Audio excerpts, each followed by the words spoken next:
So I have a little painting hack. I'm in my, what's going to be our little tiny spare room, and I was touching up on the door yesterday and it dripped. And there was this smeary black.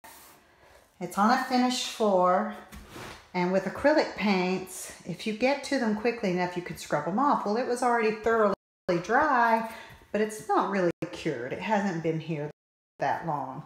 And I tried to get it up with a wet cloth, just a wet cloth, and this is what I was left with. So now I have brought baking soda up here. Probably Ajax would work, but I usually use baking soda. And look, it's coming right off. Now, you wouldn't want to wait on something like this. Good, I discovered it the next day. But it's coming right off because it's on a finished floor.